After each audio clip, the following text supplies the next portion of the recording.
Hello, and welcome to this week's very late episode of the Doctor Who review. I do apologise, but I do have an excuse.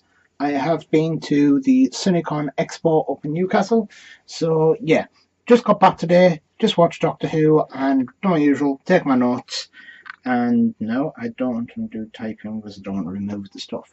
So yes, let's get on with it. So, this one started off a bit weird. I almost had to reverse back into it because I was fast forwarding. Start off Scotland, current day. With the boy and a girl. And why is it always in this series the girl is the one that always looks for trouble no matter what? It just naturally happens, doesn't it? They always want trouble. So, basically, music playing out of a hill. The Devil's Hill, wherever it is, Devil's Crag, I don't know. I wasn't paying that much attention. A lot's happened, I'm tired. So yeah. On points, this episode is the Eaters of Light, so yeah, really sets the tone for something not particularly great, does it? Yes. So the boy's trying to get her off, she wants to listen to the music, he disappears, she goes back, listen to music. Why? Gets explained later. So, the crow on the stone is saying, Doctor. Really? Okay. So, moving forwards through the opening into the Doctor going back in time into Scotland. Nadal comes out wearing a dressing gown. Why is Nadal wearing a dressing gown? Why is it bright orange? Really, Nadal? Blimmin' heck. You like to be seen, don't you, boy? Turns out they've gone back to Scotland to prove a point. This is a massive argument between the Doctor and Bill over what happened to the Ninth Legion, and Bill got a star in their history thing on it, and the Doctor thinks he knows everything. So, as a decision, they decided, well, we're going to argue this, we're going to fight it, and we're going to prove who's right by going back in time to prove it. Yeah. So, that always goes well, doesn't it, with the Doctor? Especially when you look and think they split up. Really? Is it, back time, Scotland, really, yeah. So, different directions. Bill wanders down, finds some woman that's rather unhappy next to a fire, and then wonders why she chases her with swords. It's Scotland, in who knows when. And you really don't expect walking up in a red jumper out of nowhere not to be chased. Very optimistic, aren't they, these people? So yeah. Runs away, falls down a hole.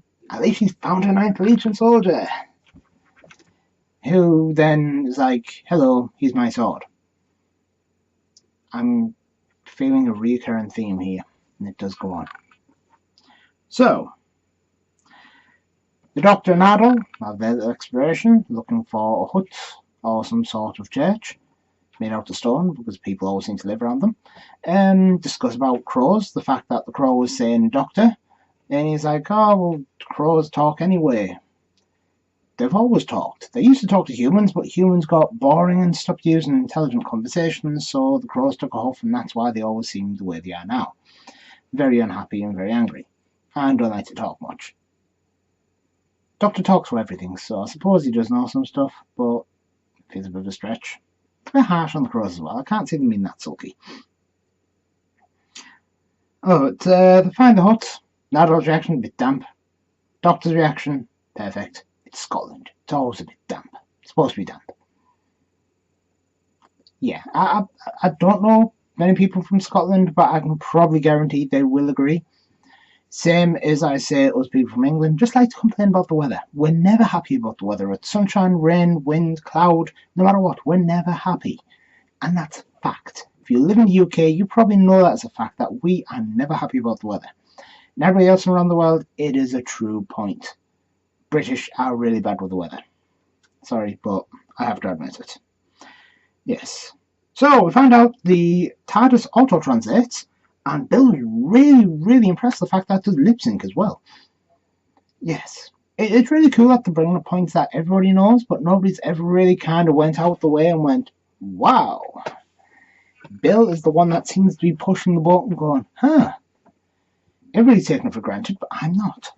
So I do actually like that about Bill. She is a bit fun like that. So, Doctor finds a dead body, who's being death by total absence of sunlight. Nadal's reaction, it is Scotland. It's a natural death from Scotland. I don't think Scotland's that bad for lack of sunshine. I can say I think there has been a little bit of sunshine this weekend. It's been very warm and hot and sunny.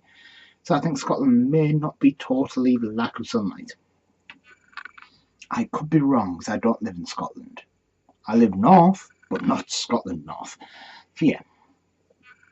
So, getting back to it. They managed to find the 9th Legion. Dead. So, no more Roman soldiers. All killed by the monster. Keep on using this word, monster. Nothing else to describe it.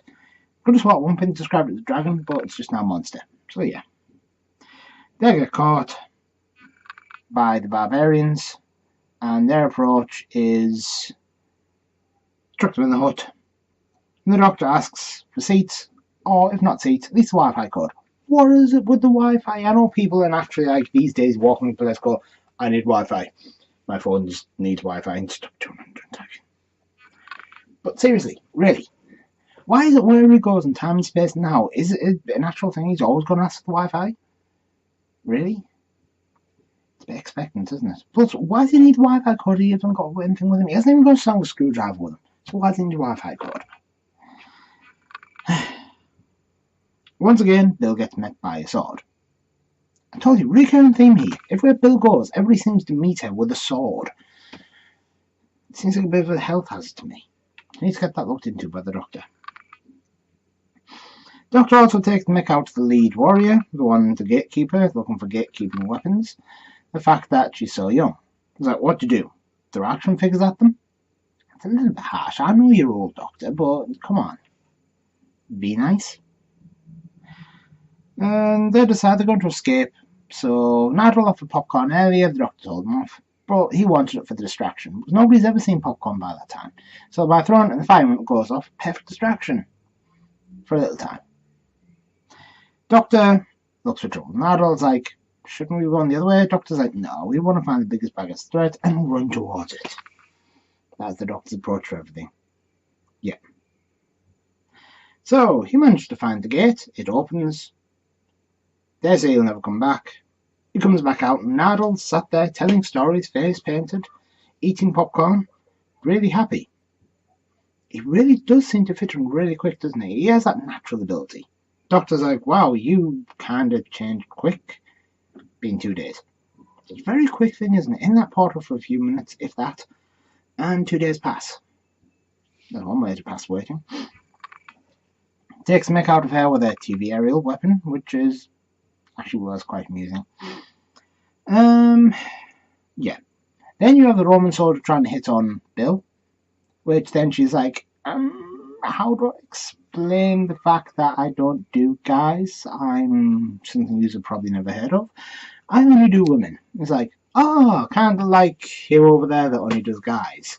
It's like, yeah, I only do some guys, just not you, you're not good looking enough. It's like, well, apparently back then they were more open-minded. Away from this modern way of thinking of straightness. Wow. Either they just decided to throw that in as an interesting point, or it is actually true, which I didn't know about. Probably just a modern interesting point they wanted to throw in to make the episode more interesting. But they are pushing boats. Anyway, I can't say the black guy didn't die first because he sacrificed himself for her. But the other black guy didn't die first, it was a white guy after that. So yeah, at least they didn't go fully down that road. So yeah.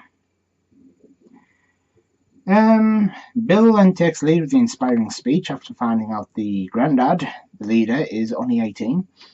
And they seem to look upwards of age, so she gives her inspiring speech and then they go on the journey. Yes. They find the way out. Find the hut that happens to lead straight, the ladders lead straight into the hut. More swords at everybody. And then they realise they can talk to each other. The TARDIS auto-translate comes in very useful to making peace, because they can actually understand each other. Which is a really cool feature, and I like that idea a lot. Which explains a lot of stuff, but still doesn't explain why how many times in episodes they still had to do the talking. Why didn't it do it all the time? Is it very picky? Does it only do human languages? Could be. Or does it only do Earth languages? You know, birds, horses. Just we don't always hear what they're saying, only the doctor. Or is he very selective on what he wants people to be able to understand? Not explained and probably never will be. So yeah, they agree to make peace. The doctor calls them all kids, which I suppose they are all children compared to his age. So they decide to draw the beast in and fight it.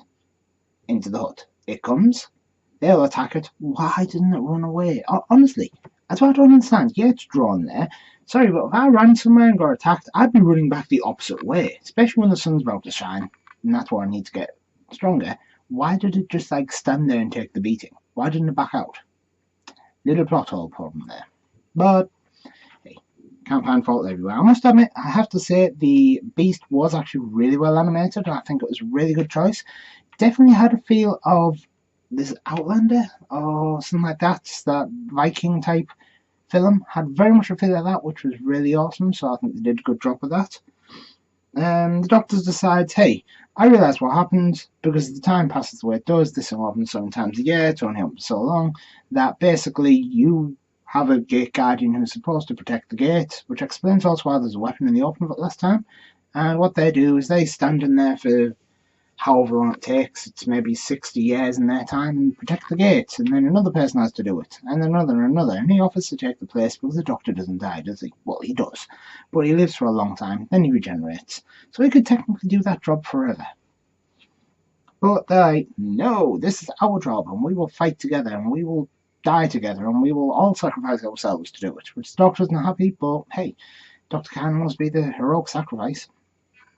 So they go in, hold the gate, it all collapses, and presumably that's the end of that because the gate can't open again. It does kind of explain where the music comes from because the music plays from underneath the hill and the gate doesn't really open. I don't know, it's really confusing how that works, other than the fact that the music is heard every now and then. But that's music for you. So, they teach the crows how to say Ka, which is the name of the female gate guardian that sacrificed herself and everybody else were there to protect them. So how long it wasn't the crows were angry with people, they were just basically remembering and always saying Ka because that's what they're told to say. Very understanding crows. That'd get a bit bored after a couple of 100 years of saying Ka. Turns out Missy was on board all along. Nardol's worrying about protecting the massive vault, but turns out she's there. Servicing the engines, which apparently the doctor doesn't do enough, which we do kind of know that every now and then he'll do a massive bit of work, otherwise he just leaves it. But to be honest, that was mainly Matt Smith that tended to look after the TARDIS. I think because he was bored. The doctor seemed to teach and do his own random things and play guitar when he gets bored. Matt Smith just tinkered. So yeah, again, shows the difference in the doctors. Nardol's very, very, very angry about Missy, but can you be surprised? He doesn't trust Missy as far as he could throw her. And being an android weird thing, you might be able to throw a long way, but I still don't think he trusts that far either. So yeah, Missy cries. It's really hard to figure this out because I must admit the actress that plays Missy does a hell of a damn good job of Missy. I don't think I've ever seen the Master interpreted in a way that was so. You can see the inner turmoil, the fact that the Master's fighting this, wanting to be bad and wants to be the Doctor's friend again, hopes, but you never quite know whether it's 100% sincere or if it's not. So we will find out in the next episode. And since from the looks of it, the next episode is all about testing Missy to find out whether she can truly change, which is a bit harsh because it's very hard to change everything that you are. But Missy the Master's always kind of wanted to be something with the Doctor deep down to a degree. Or is that just basically the other twisted side of the Master? It's hard to tell because the Master's such a weird character. I do look forward to seeing next week's episode to get to see the other Master, the previous Master. So what happens to Missy? Does she degenerate? Do we get two of them? What happens? Who knows? And the other big thing I wanted to say, it doesn't seem to appear like the Doctor's going to regenerate this series, so it's going to be the Christmas special, because I've yet to hear anything regarding the next Doctor. But he has said he's leaving with Moffat, so, What's your opinions and thoughts on this? Sorry for being late and sorry for being so long, but yeah. Next week, it should be on time, hopefully. latest Saturday night, Sunday morning, or Sunday afternoons. I always work, but it depends. I'll try and make sure it definitely gets out within the day. So yeah, thanks for watching. I shall see you next time. Bye.